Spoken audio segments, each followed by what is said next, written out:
UFC 304 has just wrapped up. I'm in the same t-shirt. I've got sweet and sour chicken stains on me, and we're going to get into a recap of this event. I wasn't even going to do a recap because when I was watching it as a part of the UK crowd, getting 7 decisions in a row on this card, it was a tough watch. And to be fair on the fighters, some of the fights had decent moments. I think it was just slightly overshadowed by the fact that it was just super late for the UK crowd, and there was a lot of decisions going on. So first off, getting into Bobby Green against Paddy Pimblett.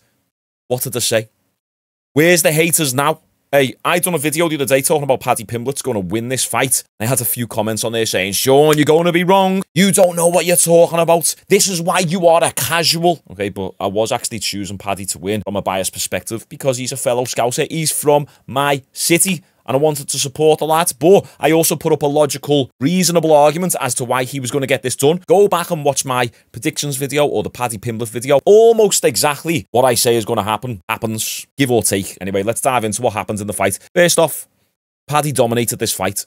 Let's destroy any narrative that Bobby was dominating the fight up until the takedown. I've got some notes here, so if you see me looking off to the screen, because I want to be accurate in everything I'm saying, Bobby was not winning this fight up until the takedown. Go and watch the fight. It's right there on TNT Sports for you. I'll literally pull it up in a minute because I want to show you the sequence. Bobby Green was not winning. If you want to call a few oblique kicks to the thigh winning, then be my guest, but I don't class that as winning, especially when the fact that Paddy was outstriking Bobby. Bobby landed a few oblique kicks. I should have counted, but it was probably about 5 or 6. Paddy checked all of the low kicks that Bobby threw. Bobby landed 0 punches. Paddy landed 2 to 3 counter punches. Paddy was out kicking Bobby Green. He was throwing low, inside low kicks, outside low kicks. He was throwing the high kick up. He had a couple body kicks there.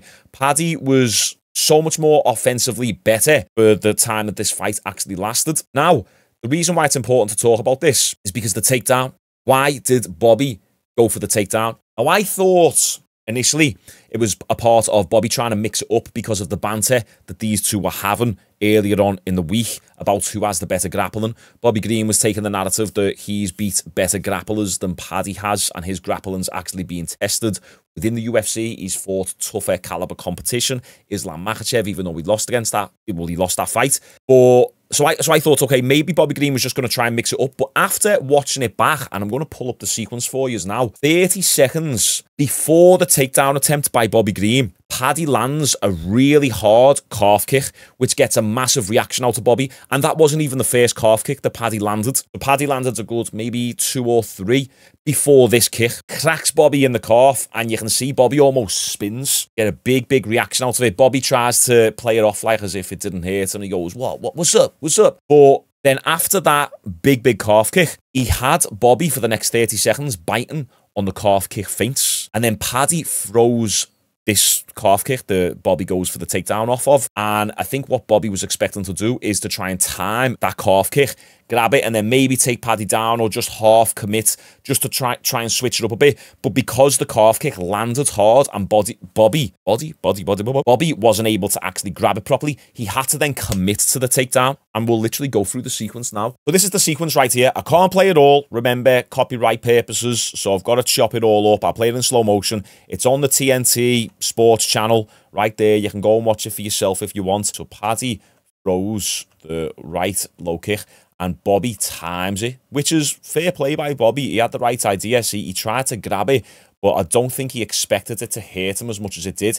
It knocks his right leg out from under him, should I say. Now, Bobby's in southpaw there. Paddy caught him previously on the left leg, but Bobby switched to southpaw, clearly because it hurt him. But then Paddy punishes the lead leg then. So he punishes that leg, and then it knocks Bobby off balance. So Bobby kind of naturally falls into the takedown. Look at that. Does that look like someone who is shooting in for a takedown? Or does it look like someone who was going for a takedown but has had to fall into the takedown? He's fell into it. You see, there's no forward trajectory by Bobby Green. His leg got kicked out from underneath him, which destroyed all forward momentum. And then Bobby just kind of fell to the ground, which made it easy for Paddy to sprawl. And then Paddy was able to latch up the choke then. He dropped down, bam, straight on the guillotine, lay back onto his back, realised he doesn't have it, and releases it. And that's the important thing. He releases fast, and instantly switches to a different position. Well, he switches to a triangle choke. He changes his position instantaneously. He doesn't faff about. He doesn't lie there. He doesn't accept bottom position. A lot of these fantastic BJJ grapplers, practitioners, whatever you want to call them, because they're so comfortable off the back, they just accept the position. Maybe you've got a short-term memory, but you know what I mean? Paddy was just, boom, he was straight on the choke, and then he flew straight to the triangle,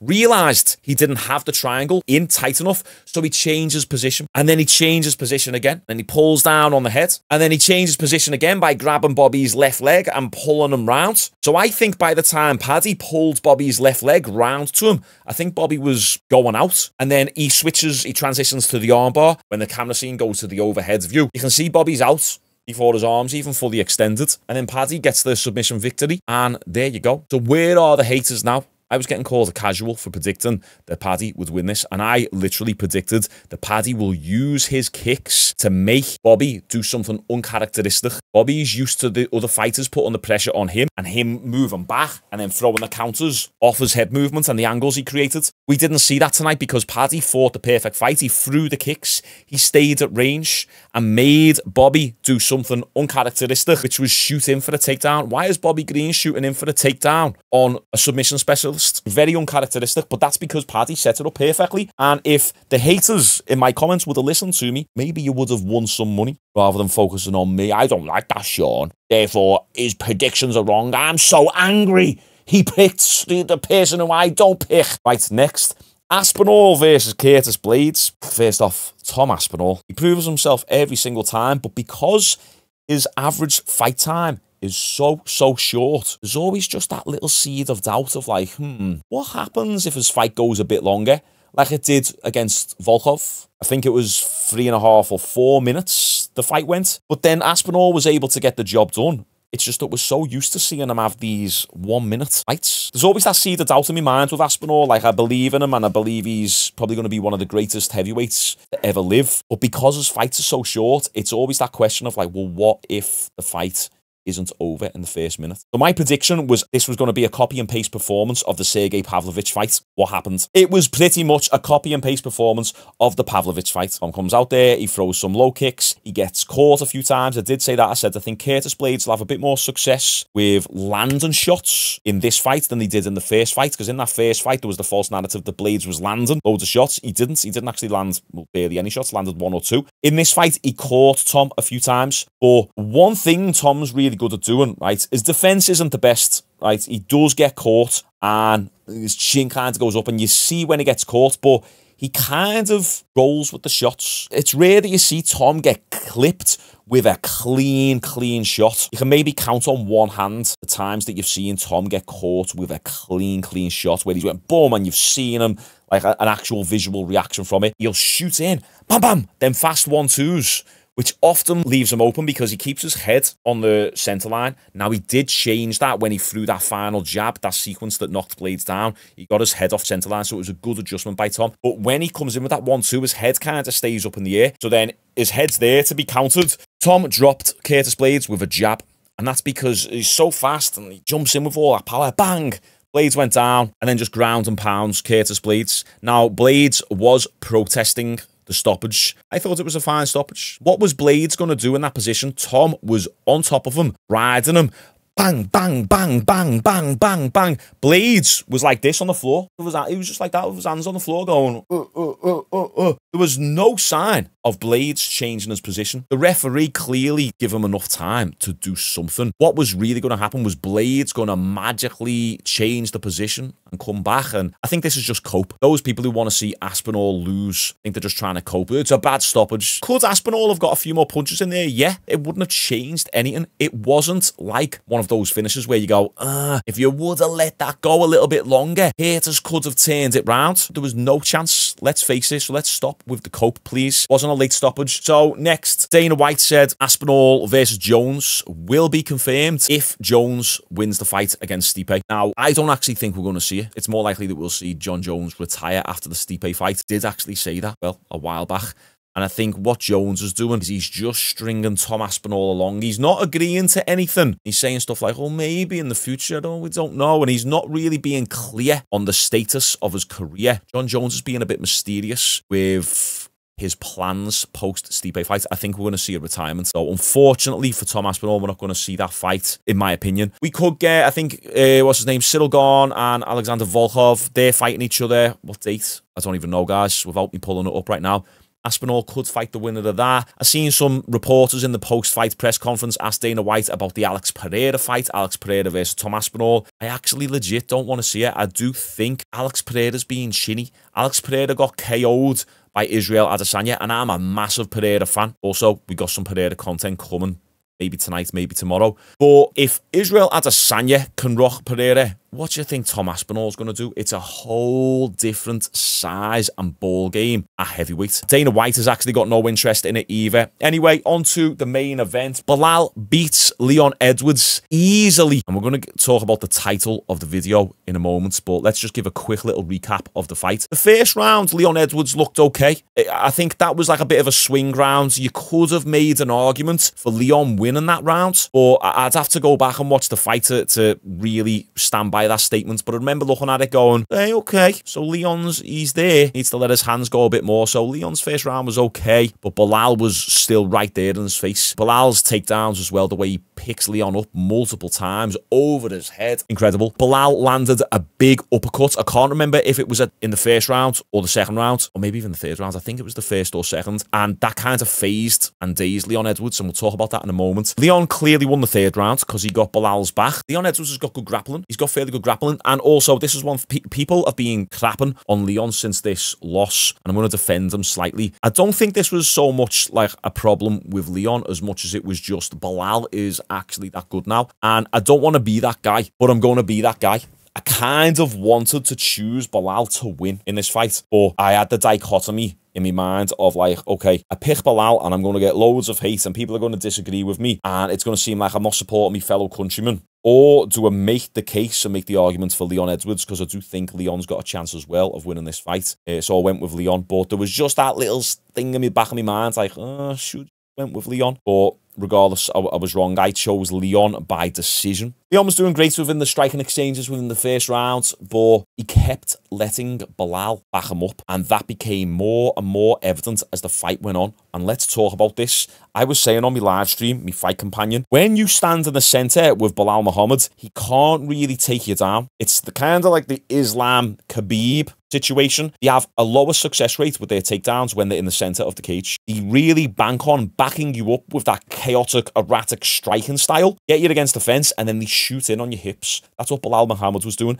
Was it in the 4th or 5th round that Belal, I think it might have been the 5th, Belal tried to shoot on Leon in the middle of the 5th round when Leon was tired, he was gassed. He did say after this fight that he was really, really tired and his body didn't have any energy. And Leon stuffed the takedown super easily. So one thing that was really frustrating watching this fight is that Leon was having success in those striking exchanges, but then Belal would just walk forward and then Leon would he'd back up. It's like he would just let Belal bully him. And I think that's what lost him the fight. I think if Leon was able to just stand his ground, it could have potentially mean that he might have got rocked, he might have got tagged a few times. But if he would have stood his ground in the centre of the cage, made it a bit more of a brawl, I think he would have been able to have got the job done. And this isn't cope, guys. This is just what I actually seen in the fight. The reason why Belal won this fight is because the story of the fight was he was pressuring Leon. Leon was backing himself up against the fence, and then Belal would throw a little combination to the head, and then Leon would do this strange high guard, like right up here. You know that you're fighting a wrestler,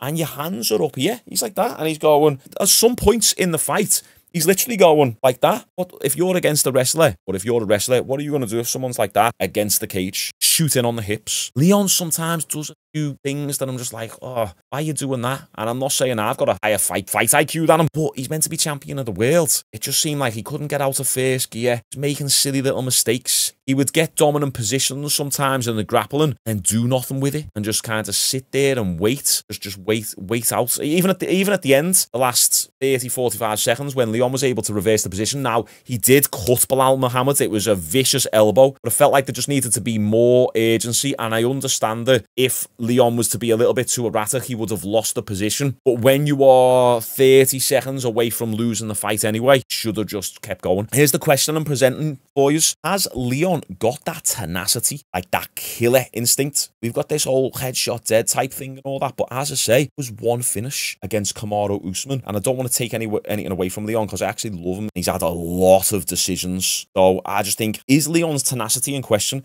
And we've also seen a few times now where Leon looks demotivated on the stool between rounds. Seen it in the Kamaru Usman fight where he's like this, dead demotivated. Seen it in this fight in between rounds as well, just like almost no life. And I know he's tired, I get that, but did have weeks, months to prepare for this. And I understand Leon said in the post-fight interview he was tired, his body just wasn't really responding. But don't know if Leon has just got that tenacity and that viciousness to truly like switch it on. We've seen a little bit at the end of the fight, but it wasn't enough to get the job done. Belal versus Kamaru Usman next, maybe. Some notable moments. We had Arnold Allen beating Giga Chikadze. That was a really good fight. Arnold Allen looked decent. Giga Chikadze looked better than he did in his last couple fights. Got that prediction right. Muhammed Makayev gets released from the UFC. I'm not too surprised, to be honest. Him and Manel Kape, they had loads of beef coming into this. I think Muhammed Makayev headbutted or elbowed Kape in the UFC PI Institute, and then they apparently squashed the beef. Muhammad said, oh, let's get a picture, let's squash the beef. When Manel Kape turned his back, Muhammad Makayev threw a sucker punch on him, stuff like that. But yeah, he gets released. I'm not too bothered by it because he's not even an exciting fighter. I wasn't sold on the hype train. He came into the UFC, he was getting pictures with Anthony Joshua, so he was Anthony Joshua endorsed and all that, and people were saying, oh, he's the next big thing, and I've never been sold on him, even from like his first fight. I'm like, oh, right, okay, got a choke, and let's see how the next fight goes. Oh, decision. Oh, barely scraped another decision. And he's got no personality either. Someone like Paddy coming in, getting decisions, but then big personality. And then there was fights in the crowd as well, as we predicted. I'm glad it didn't go to this event. What do you guys think? If you were on my stream last night, I appreciated all the support. It was actually a fairly okay stream. I thought we would have got a lot less viewers. I thought I'd have maybe like 100 viewers, but we were averaging around like 400, 500, 600. We peaked at 670. So pretty good for a UFC stream because I'm new to the UFC stuff. Appreciate you all tuning in, like this video, and I'll see you on the next one. Bye.